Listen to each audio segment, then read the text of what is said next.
रहमान अस्सलामु अलैकुम। आज के सेशन में हम एक इम्पॉर्टेंट टूल जो है सी लैंग्वेज के हवाले से, हमारा कंडीशनल स्ट्रक्चर जो है वो टॉपिक चल रहा था। हमने शुरू में if statement, simple if statement और फिर इफ़ एल्स स्टेटमेंट को पढ़ा था और उससे सिंटैक्स को और उसके फ़्लो चार्ट को भी डिस्कस किया था, उसकी एग्ज़ाम्पल भी करने की कोशिश की थी यहाँ बोर्ड पे। आज के टॉपिक में हम जो चीज़ करने जा रहे हैं वो है इफ़ एल्स और इफ़ एल्स इफ़ का डिफरेंस। दो स्ट्रक्चर हमारे पास मौजूद होंगे, एक है इफ़ एल्स स्टेटमेंट और दूसरा है इफ़ एल्स इफ़ स्टेटमेंट। तो इन दोनों को जिक्र करेंगे, इन दोनों के फ़्लो चार्ट देखेंगे, इनका सिंटैक्स देखेंगे, इनकी एग्जांपल से रिलेटेड हम डिस्कशन करेंगे और एग्जांपल एक आध करने की कोशिश करेंगे। तो इससे इंशाल्लाह इसको कवर करेंगे इन कंडीशनल कंस्ट्रक्ट को। अच्छा, अब ये यूज़ कहाँ होता है इसका, यानी बिज़नेस इम्प्लीमेंटेशन कहाँ है। दो एग्जांपल कोट करूँगा ताकि आपको चीज़ें क्लियर हो जाएं और फिर आगे हम इंशाल्लाह चलेंगे। देखिए जी, हम चाहते हैं कि मार्क्स, लास्ट की एग्जांपल अगर आपको याद हो लास्ट लेक्चर में, तो हमने कहा था जी marks greater than equal to 40 हों तो क्या करें जी, पास उसको डिक्लेयर कर दें, और अगर लेस दैन इक्वल टू 40 हों तो हम क्या कर दें, उसको फेल डिक्लेयर कर दें। तो हमने दो आस्पेक्ट्स देखे, ग्रेटर दैन इक्वल टू 40 वाला और लेस दैन 40 वाला। ग्रेटर दैन 40 वाला है तो हम कहते हैं पास डिक्लेयर कर दिया जाए, और लेस दैन वाला है तो हम कहते हैं जी फेल डिक्लेयर कर दिया जाए। तो ये पास फेल का नतीजा हमने फैसला किया सिर्फ एक वैल्यू के ग्रेटर और लेसर के ऊपर, कि वैल्यू हमारी ग्रेटर लेसर है तो उसके ऊपर दो एस्पेक्ट शो किए, पास और फेल। लेकिन अगर हम रियल लाइफ को देखें तो रियल लाइफ में सिर्फ ये दो एस्पेक्ट शो करना तो नहीं होते। फॉर एग्ज़ाम्पल एक और एग्ज़ाम्पल देखें जी, अगर मैं बिज़नेस में हूँ और कस्टमर हूँ और मैं कोई चीज़ परचेज़ करने जा रहा हूँ, तो मुझे एक उन्होंने क्राइटेरिया लगाया हुआ है शॉपकीपर ने, वो बिज़नेसमैन ने, कि इसे डिस्काउंट देना है या नहीं देना।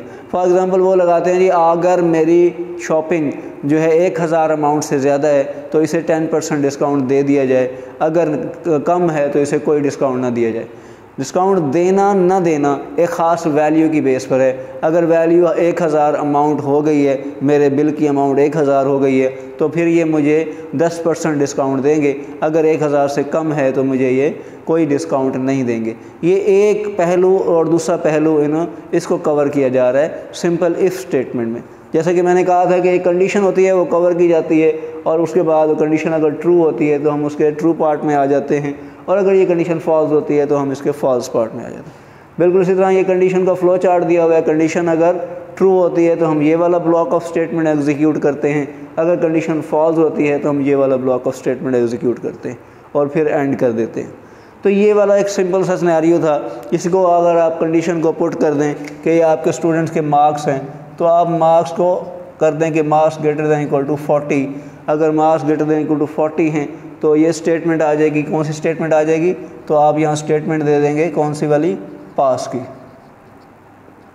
ठीक है, इस कंडीशन वाले हिस्से में। ठीक है, ये आपने इस जगह पुट करना है। इसको मैंने इसलिए ये स्टेटमेंट हटा के आपने एक्चुअल ये लिख देना है। एल्स आ जाएगा, और स्टेटमेंट की जगह आप क्या दे देंगे, सी आउट फेल। तो ये आपने फेल यहाँ पुट कर देना है। तो इस तरह से ये हमारे पास एक एग्ज़ाम्पल कोड हो रही है। अगर बिज़नेस की बात करूँ, जैसे मैं कहूँगा जी bill amount.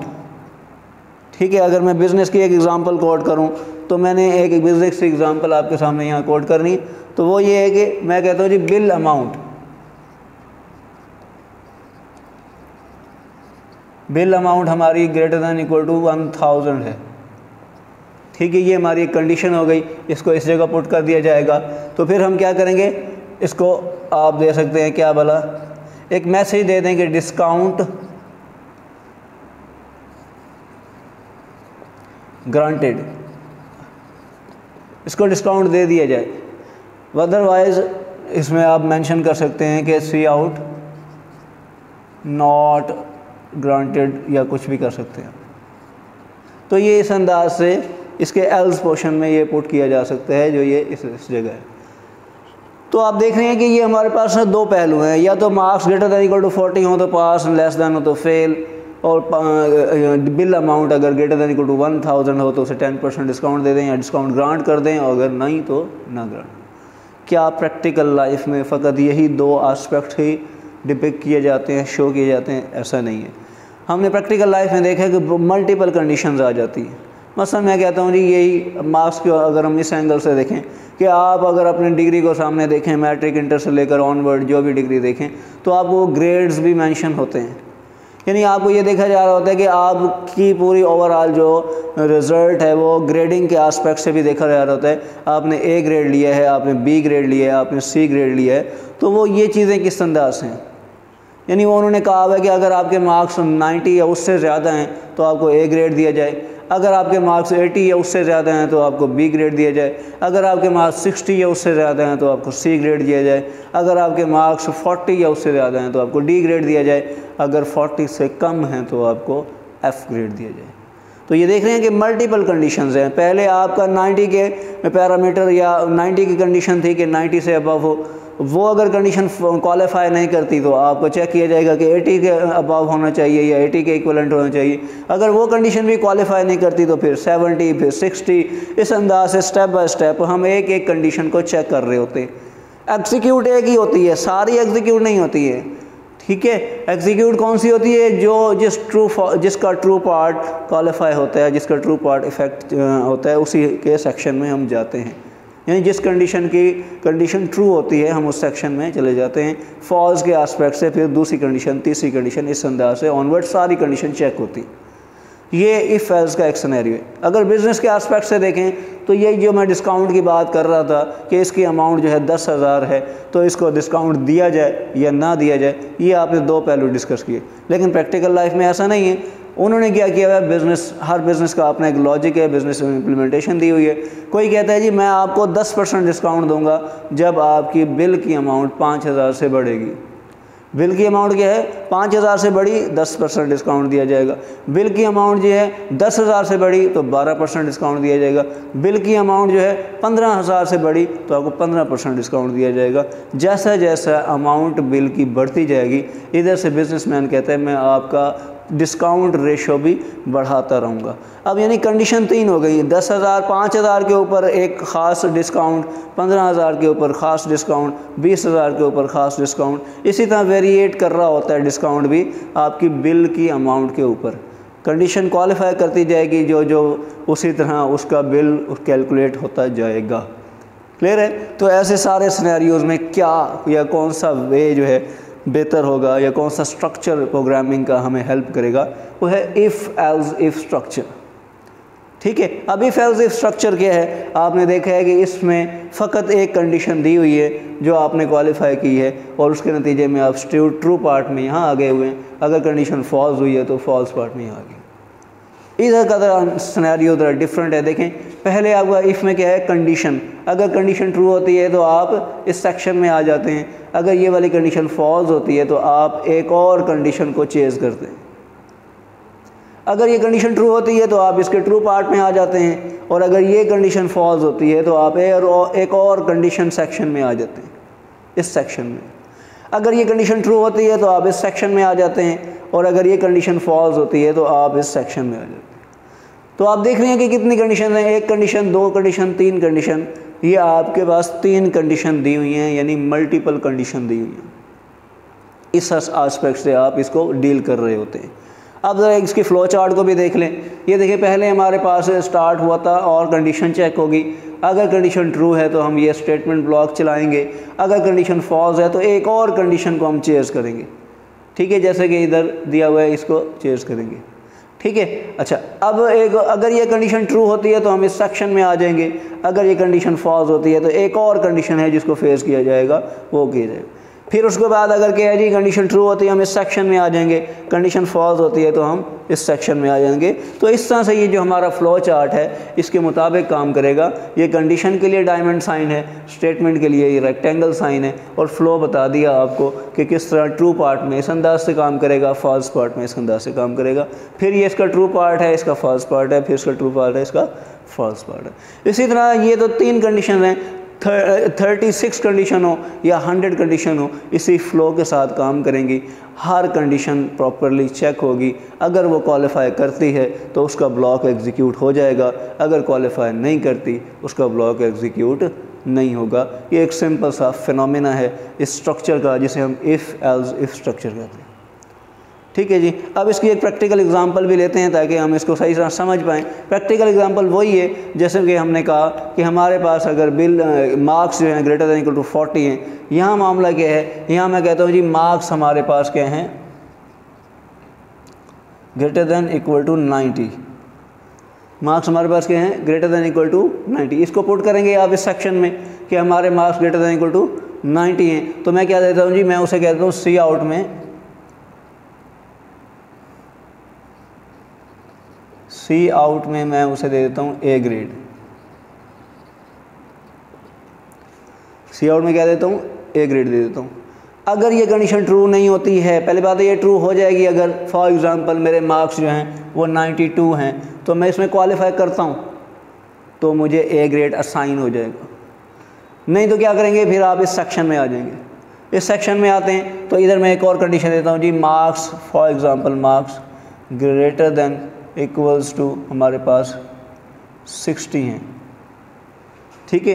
Greater than equal to क्या है हमारे पास 60 हैं, तो मैं क्या दूंगा, मैं इधर आकर लिख दूंगा सी आउट, और ये हमारे पास क्या है जी, बी ग्रेड है। इसको मैं बी ग्रेड दे देता हूँ। बात समझ आ गई है? अच्छा, अब ये वाली कंडीशन ट्रू होगी तो हम इस सेक्शन में आकर ये कर देंगे, लाइक मेरे मार्क्स आ गए 60 या 65 या 70 या 75। कहाँ तक जाना है मुझे क्वालिफाई करना है? ज़ाहिर सी बात है, ये देखें ये लिखा हुआ है 60 और ये लिखा हुआ है 90, तो इसकी जो ट्रू पार्ट की रेंज क्या होगी, इसकी ट्रू पार्ट की रेंज ये होगी 60 to 89, ऐसा रहेगा। देखिए 60 equal greater than equal to 60 है, या 60 इसमें फॉल करता है, लेकिन आप जो 89 तक जाएंगे तो यही कंडीशन, यही बी ग्रेड आपका हिस्सा रहेगा, आपको हमेशा बी ग्रेड ही मिलता रहेगा 89 तक। ए कैसे मिलेगा, जैसे आप इक्वल टू 90 पे आएंगे, ये इक्वल टू 90 है, जैसे इक्वल टू 90 आएंगे आप इस कंडीशन में ट्रू पार्ट में आ जाएंगे और आपको ए ग्रेड असाइन हो जाएगा। यानी ये पूरा जो बकेट है, ये पूरा जो लूप है, ये पूरा बकेट जो है ये आपका असाइंड है किसको, बी ग्रेड को। इसी तरह ये ऊपर जो है 90 जो है उस अंदाज से 90 और उससे ऑनवर्ड को जो है वो ए ग्रेड वाला सेक्शन अटैच है। फिर हम क्या करते हैं जी, हमने दूसरे सेक्शन में दोबारा से ये कंडीशन दी हुई है, इसको चेक करते हैं। If marks greater than equal to 40, अगर marks greater than equal to 40 हैं तो हम क्या करते हैं, हम कहते हैं सी आउट सी ग्रेड, तो हम क्या दे देते हैं, इसको सी ग्रेड दे देते हैं। देख रहे हैं मार्क्स ग्रेटर देन को 40। अब इसकी रेंज क्या होगी, इसकी रेंज बताएं क्या हो सकती है, इसकी रेंज है 40 to 59, बिकॉज 60 किस में फॉल करता है, इक्वल टू 60 में ये फॉल करता है, इसीलिए ये इसका लूप जो है, इसका पूरा बकेट जो है क्या होगा, इसका पूरा बकेट जो है 40 से लेकर क्या है 59 तक है, और फिर 59 तक आपको क्या मिलता रहेगा, हमेशा सी ग्रेड मिलता रहेगा। 60 to 89 तक आपको बी ग्रेड मिलता जाएगा, और 90 to ऑनवर्ड जो है आपको कितना मिलता रहेगा, ए ग्रेड मिलता रहेगा, ठीक है। अच्छा, अब इस तरफ आते हैं। अब अगर ये कंडीशन फॉल्स मतलब ट्रू नहीं होती है, आपको सी ग्रेड भी नहीं मिलता है, तो इसका मतलब है कि आप कहाँ फॉल करते हैं, ना तो आप 40 रखते हैं, ना 40 से अबव रखते हैं, तो फिर आप क्या करते हैं, कहते हैं जी ना आप 40 हैं ना 40 से अबव है, ऑटोमेटिकली आप क्या हैं 40 से बिलो हैं। 40 से बिलो हैं तो ये वाला एल्स पोर्शन जो है एग्जीक्यूट करता है, और यहाँ आप स्टेटमेंट दे देंगे। क्या स्टेटमेंट दूंगा मैं, यहाँ आप सिंपल स्टेटमेंट दे देंगे सी आउट एफ ग्रेड, कि आप जो है वो एफ ग्रेड रखते हैं, फेल हैं, ठीक है। तो इस तरह से हमने ये ग्रेटर दैन इक्वल टू 40, 90 और ग्रेटर दैन इक्वल टू 60 और फिर ग्रेटर दैन टू 40 और फिर लेस दैन 40 को डील किया। इसके लिए दोबारा से कंडीशन लिखने की ज़रूरत नहीं है, आप इसका जो फॉल्स पार्ट है उसमें वो ऑटोमेटिकली एग्जीक्यूट हो जाएगा ये वाला सेक्शन, तो आपको ये चीज़ें इस तरह काम करने लग जाएंगी। अब ये वाला सिस्टम आपको मार्क्स के बिना पे, यानी एजुकेशन डोमेन को तो मैंने टच किया, ये एजुकेशन डोमेन से आपको समझ आ गया। अच्छा, अब इसी को आप समझें एजुकेशन डोमेन से हट के अगर हम करना चाहें तो वो हम करते हैं किसमें, बिज़नेस डोमेन। तो बिज़नेस डोमेन को बताएं कैसे करेंगे। जैसे अभी मैंने कहा कि हमने आपको डिस्काउंट देना है, तो डिस्काउंट का लेवल क्या होना चाहिए, मतलब मैं कहता हूँ जी आपका डिस्काउंट जो है वो ग्रेटर दैन इक्वल टू किस पे होगा, 5000 पे होगा। ग्रेटर दैन इक्वल टू क्या है, 5000 पे है, तो मैं आपको यहाँ इधर सी आउट में लिख देता हूँ, क्या बल सी आउट यहीं लिख देते हैं, सी आउट फॉर एग्ज़ाम्पल 10%, कितना डिस्काउंट देंगे हम? 10%, ये 10% डिस्काउंट दे देंगे। फिर इधर आएंगे, अगर ये कंडीशन क्वालिफाई करती है तो ठीक है, आपकी सेल, आपने जो से मतलब परचेजेस की है, ख़रीदारी की है, उसका जो बिल बना है वो 5000 या उससे ज़्यादा की अमाउंट बनी है। 5000 से ज़्यादा की अमाउंट बनी है तो आपकी ये कंडीशन ट्रू है पहली वाली, आपको 10% डिस्काउंट देगा शॉपकीपर जिससे आप परचेजिंग कर रहे हैं। लेकिन जैसे ही ये क्या है, अब हम दूसरी कंडीशन पे जाते हैं। क्या भाई? Discount is equal to, for example हमारे पास इसको डिस्काउंट किया जाए, अगर आप अंडरस्टैंडिंग बेटर के लिए क्या कर दें, बिल अमाउंट, ठीक है, ताकि आपको सही से याद भी रहे कि ये क्या है, बिल अमाउंट, या सेल इनवाइस कर दें, जैसे आपको बेहतर लगे। Sale invoice is equal to या bill amount is equal to हमारी, अब फॉर एग्ज़ाम्पल मैं कहता हूँ जी 3000 है, कंडीशन में दे देंगे ये 3000। ये पोर्शन आपने कंडीशन में देना है, जैसे ये वाला कंडीशन में देना है, ये पोर्शन आपने कंडीशन में देना है। अगर ये bill amount greater than equal to 3000 है तो आप उसी तरह लिख देंगे नीचे कि भाई आपको कितना डिस्काउंट देना है, आप भले दे दें 5%, आप उनको 5% का डिस्काउंट दे रहे हैं, क्योंकि जैसे जैसे बिल अमाउंट कम हो रही है तो डिस्काउंट भी हमने, बिजनेसमैन कहते हैं मैंने कम देने, जितनी ज़्यादा परचेजिंग करेगा उतना ज़्यादा बड़ा बिल बनेगा, तो हम भी उसको ज़्यादा इनकरेज करेंगे, उसका डिस्काउंट बढ़ा देंगे। बिल अमाउंट कम होती रहेगी, जाहिर सी बात है, और उसमें इतनी बचत बिजनेसमैन को नहीं होती है तो वो डिस्काउंट अमाउंट भी कम कर देगा। तो इस तरह से ये सिलसिला चलता जाएगा और ये मुकम्मल आप इसको कर पाएंगे। तो ये था आज का सेक्शन जिसमें हमने ये समझने की कोशिश की है कि इफ़ एल्स और इफ़ एल्स इफ़ में डिफरेंस क्या है, सिंटैक्स का डिफरेंस, फ्लो चार्ट का डिफरेंस, ये हमने सिंटैक्स का डिफरेंस, फ्लो चार्ट का डिफरेंस समझा, और फिर हमने ये कहा कि प्रैक्टिकल लाइफ में इसकी इम्प्लीमेंटेशन का है। उसके लिए दो डोमेन्स हमने लिए हैं, एजुकेशन सेक्टर में मैंने मार्क्स के हवाले से बताया, और बिज़नेस सेक्टर में मैंने आपकी सेल अमाउंट के, परचेजेज अमाउंट्स वगैरह जो है बिल के को कैलकुलेट करने का एक तरीकाकार बताया। जितने भी सॉफ्टवेयर बनते हैं, ये चेज़र वगैरह और बाकी पे जितने सॉफ्टवेयर चल रहे होते हैं, वो सारे बिज़नेस लॉजिक, बिज़नेस डोमेन इन्हीं कोडिंग मैकेनिज़्म के तहत काम कर रही होती हैं। यही if statement, if else statement, switch statement, इन्हीं की इम्प्लीमेंटेशन होती है, जिससे ये सॉफ्टवेयर एग्जीक्यूट हो रहे होते हैं, आपके बिल बन के आ रहे होते हैं। तो पीछे बिजनेसमैन हमें सारी लॉजिक देता है, हम उसके तहत इस अंदाज से ही कोडिंग करते हैं और फिर वो प्रॉपरली बिल बन के आ जाता है। तो ये सिलसिला-ए-कार हमने बताया कि आपको एजुकेशन सेक्टर में मार्क्स डिवीज़न और बिज़नेस सेक्टर में बिल अमाउंट को किस तरह से कैलकुलेट किया जाएगा, ये सारा हमने इसमें प्रॉपर्ली सीखा, इफ़ एल्स स्टेटमेंट और इफ़ एल्स इफ़ स्टेटमेंट में।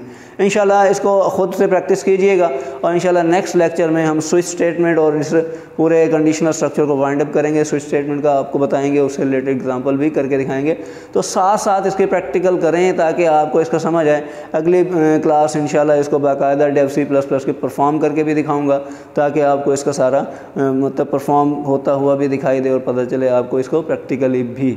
ठीक है, साथ साथ आप रिस्पांस दें, फीडबैक दें और हमें बताएं कि आपको समझ आ गया कि नहीं। इसके हवाले से ही मैंने एजुटेक लाइव स्पोर्ट डेस्क के एक व्हाट्सएप ग्रुप बनाया हुआ है। आप एक नंबर नीचे आ रहा होगा, आप इसको मैसेज करें ताकि आपको ग्रुप में ऐड करें। फिर आप जो भी प्रैक्टिकल करेंगे, जो भी क्यूरी करेंगे इस लेक्चर से रिलेटेड या सबका लेक्चर से रिलेटेड या किसी भी डोमेन से रिलेटेड, तो कोशिश करेंगे आपको फौरी तौर पर रिस्पांस किया जाए, आपके इशू को रिजॉल्व किया जाए।